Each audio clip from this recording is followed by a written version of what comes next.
নমস্কার সকলকে উৎপল এডুয়ার্ড চ্যানেলে স্বাগত। আজকের ভিডিওতে আমরা আলোচনা করব ক্লাস 12 এর সেকেন্ড সেমিস্টার অর্থাৎ উচ্চ মাধ্যমিকের ফোর্থ সেমিস্টারে ইংলিশের সিলেবাস নিয়ে। মানে কোন কোন পিসগুলো তোমাদের ফোর্থ সেমিস্টারে আছে এবং কোশ্চেন প্যাটার্নটাই বা কি, গ্রামার কোনগুলো করতে হবে, গ্রামার কোথা থেকে পড়বে, সব নিয়ে ডিটেলস আলোচনা করব। তাই তোমরা ভিডিওটা স্কিপ না করে অবশ্যই প্রথম থেকে শেষ অবধি দেখবে। আর যারা চ্যানেলটা প্রথম দেখছো বা এখনও সাবস্ক্রাইব করোনি তারা অবশ্যই চ্যানেলটা সাবস্ক্রাইব করে পাশে থাকা বেল বাটনটা প্রেস করবে, যাতে পরের ভিডিওটা আপলোড করার সাথে সাথে তোমাদের কাছে নোটিফিকেশনটা পৌঁছে যায়। তোমরা জানো ক্লাস 12 এর দুটো সেমিস্টার, এই দুটো সেমিস্টারের রেজাল্টের যোগফলটাই হচ্ছে তোমার কিন্তু উচ্চ মাধ্যমিকের রেজাল্ট। তাই আমাদেরকে কিন্তু ফোর্থ সেমিস্টারটাও খুব কেয়ারফুলি এবং খুব অ্যাটেন্টিভলি পড়তে হবে এবং পরীক্ষা দিতে হবে। তাই আগে কিন্তু আমাদেরকে ভালো করে সিলেবাস এবং কোশ্চেন প্যাটার্নটা জানতে হবে।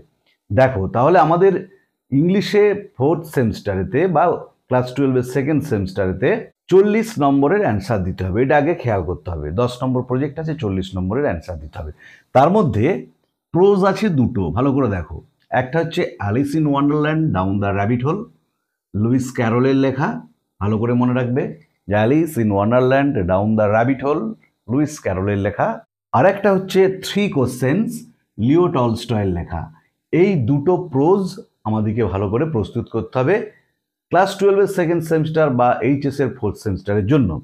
এখান থেকে কীরকম প্রশ্ন পড়বে দেখো ভালো করে। এই প্রশ্ন প্যাটার্নটা খুব ভালো করে খেয়াল করবে। থার্ড সেমিস্টারে সব এমসিকিউ ছিল, ফোর্থ সেমিস্টার কিন্তু সেকেন্ড সেমিস্টারের মতো এখানে কিন্তু এমসিকিউ নয়, টোটালটাই লিখিত প্রশ্ন উত্তর। এখানেতে short answer type question SA Q দুটো করতে হবে, 2 নম্বর করে 4। ভালো করে খেয়াল করো, দুটো গদ্য থেকে 4টাই পড়বে। আমাদের পরীক্ষাতে পড়বে 4টে প্রশ্ন, Alice in Wonderland down the rabbit whole থেকে দুটো আর 3 কোশ্চেন্স থেকে দুটো, মোট 4টে পড়বে। অ্যান্সার করতে হবে দুটো, 2 নম্বর করে 4। আর ডেসক্রিপটিভ টাইপ কোশ্চেন বা এসে টাইপ কোশ্চেন যেটাকে বলো, সেরকম একটা অ্যান্সার করতে হবে 6 নম্বরের 6। দুটো পড়বে, মানে দুটো প্রোজ পিস থেকে দুটো বড় কোশ্চেন পড়বে। আমাদের একটা অ্যান্সার করতে হবে 6 নম্বর।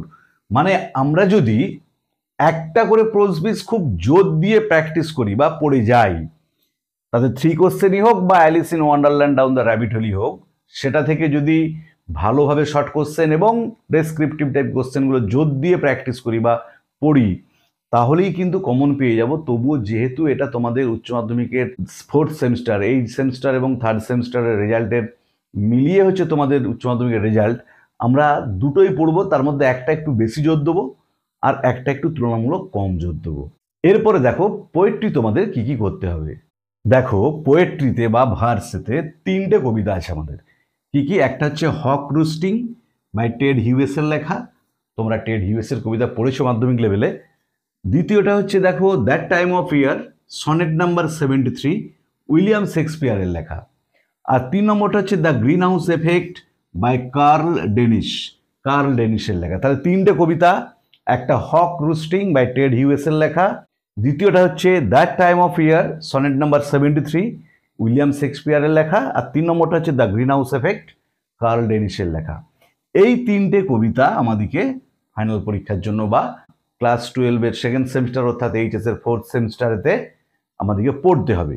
এবার এখান থেকে কিরকম প্রশ্ন পড়বে দেখো।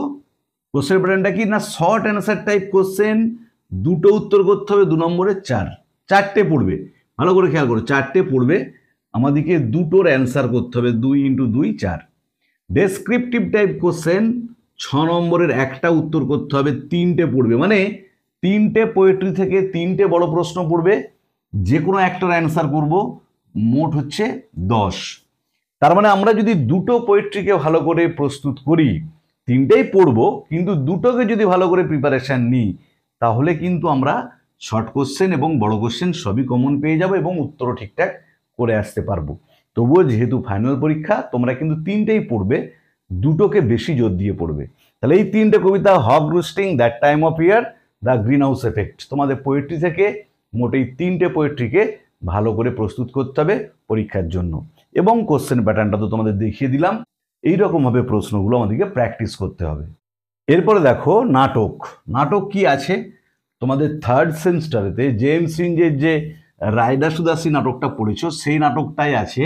থার্ড সেমিস্টারে তোমরা এখান থেকে এমসিকিউ করেছিলে, ফোর্থ সেমিস্টারে একই নাটক থেকে জেমস সিঞ্জের ওই রায়দাসু দাসী নাটক থেকে বড় প্রশ্ন পড়বে। কিরকম প্রশ্নটা দেখো, ডেসক্রিপটিভ টাইপ কোশ্চেন পড়বে, একটা করতে হবে 5 নম্বরের, দুটা পড়বে। দেখো গদ্য পদ্যগুলোর ক্ষেত্রে কিন্তু বড় প্রশ্নগুলো এসে টাইপ কোশ্চেনগুলো ছিল 6 নম্বরের, এখানে সেটা কিন্তু হলো 5 নম্বরের একটা। তাহলে করতে হবে একটা, পরীক্ষায় পড়বে দুটো। এই একই নাটক থেকে দুটো প্রশ্ন পড়বে। আর ওই নাটকটা তো থার্ড সেমিস্টার আমরা অলরেডি পড়েছি, ফোর্থ সেমিস্টারও আরও ভালো করে পড়বো, পড়ে সেখান থেকে এসে টাইপ কোশ্চেন অ্যান্সার আমরা প্রস্তুত করব। তারপরে দেখো নন টেক্সচুয়াল গ্রামার। দেখো তোমাদের থার্ড সেমিস্টারেতে ছিল টেক্সচুয়াল গ্রামার, বা ক্লাস 12-এর প্রথম সেমিস্টারেতে টেক্সচুয়াল গ্রামার ছিল। এটা কিন্তু ক্লাস 11-এর সেকেন্ড সেমিস্টারের মতো এখানেও নন টেক্সচুয়াল গ্রামার। কি কি আছে? জয়েনিং মানে সিনথেসিস অফ সেন্টেন্সেস, তারপরে হচ্ছে স্প্লিটিং আছে, নারেশন চেঞ্জ আছে, এরর কারেকশন আছে। মানে থার্ড সেমিস্টারে যে গ্রামারগুলো আছে এখানে তো সেগুলো থার্ড সেমিস্টারে ছিল টেক্সচুয়াল, আর ফোর্থ সেমিস্টার সেটা হচ্ছে নন টেক্সচুয়াল।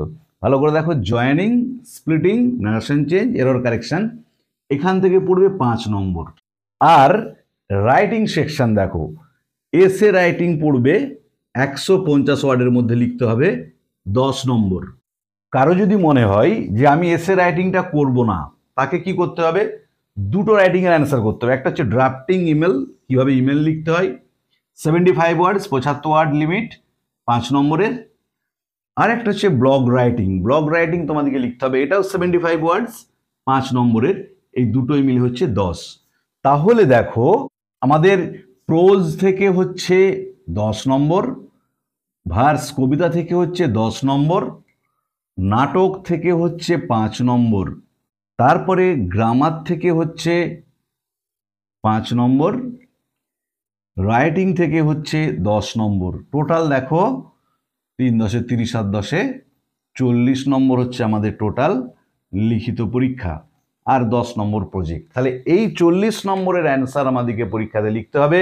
কোন সেকশন থেকে, মানে গদ্য থেকে কিরকম প্রশ্ন পড়বে, পোয়েট্রি থেকে কিরকম প্রশ্ন পড়বে, নাটক থেকে তো শুধুমাত্র একটাই বড় প্রশ্ন করতে হবে আমাদের, কোনো এখান থেকে শর্ট অ্যান্সার টাইপ কোশ্চেন পড়বে না। প্রোজ এবং ভার্স এই দুটো থেকে কিন্তু এসে টাইপ কোশ্চেন এবং শর্ট অ্যান্সার টাইপ কোশ্চেন দুটোই করতে হচ্ছিল। এক্ষেত্রে শুধুমাত্র ডেসক্রিপটিভ টাইপ বা এসে টাইপ কোশ্চেন, এবং এখানে নাম্বারটাও কিন্তু এক কম, ওখানে ডেসক্রিপটিভগুলো ছিল 6 নম্বর, এখানে সেটা হয়ে গেছে 5 নম্বর। আর নন টেক্সচুয়াল গ্রামার, আর এসে বা ড্রাফটিং ইমেল এবং ব্লগ রাইটিং। আমি তোমাদের বলবো তোমরা রাইটিংয়ের ক্ষেত্রে ড্রাফটিং ইমেল এবং ব্লগ রাইটিংটা লেখার চেষ্টা করবে, এখান থেকে নাম্বার পাওয়াটা সহজ হবে, বা রাইটিংটাও সহজ হবে। এসে লেখার থেকে ড্রাফটিং ইমেল এবং ব্লগ রাইটিং সহজ। আর তোমাদের ক্লাস 12-এর ফোর্থ সেমিস্টারে প্রত্যেকটা পিস, অর্থাৎ প্রোজ পিস, ভার্স বা পোয়েট্রি পিস, নাটকটা তো আমি অলরেডি থার্ড সেমিস্টারেতে ভিডিও আপলোড করেছি, এবং এখান থেকে তোমাদের যে ইম্পর্টেন্ট রাইটিংগুলো ফাইনাল পরীক্ষার জন্য প্রস্তুত করতে হবে, প্রত্যেকটা পিসের বাংলা অনুবাদ বিশ্লেষণ করে সেখান থেকে যে ইম্পর্টেন্ট প্রশ্ন উত্তর তোমাদেরকে প্রস্তুত করতে হবে, রাইটিং সহ ডিটেলস আলোচনা করে আমি ভিডিও আপলোড করে যাব। তাই যারা চ্যানেলটা প্রথম দেখছো বা এখনো সাবস্ক্রাইব করোনি, তারা অবশ্যই সাবস্ক্রাইব করে পাশে থাকা বেল বাটনটা প্রেস করবে, যাতে পরের ভিডিওটা আপলোড করার সাথে সাথে তোমাদের কাছে নোটিফিকেশনটা পৌঁছে যায়। আমি পরপর তোমাদের যে প্রোজগুলো আছে, পোয়েট্রিগুলো আছে, আগে সেগুলোর বাংলা অনুবাদ করব, বিশ্লেষণ করে আপলোড করব, তারপরে সেখান থেকে যে প্রশ্ন উত্তর, শর্ট কোশ্চেন বা এসে টাইপ কোশ্চেন বা তোমাদের যে রাইটিং আছে, প্রত্যেকটা নিয়ে ডিটেলস আলোচনা করে করে ভিডিও আপলোড করে যাব। পাশে থেকো সবাই, ধন্যবাদ, দেখা হবে পরের ভিডিওতে।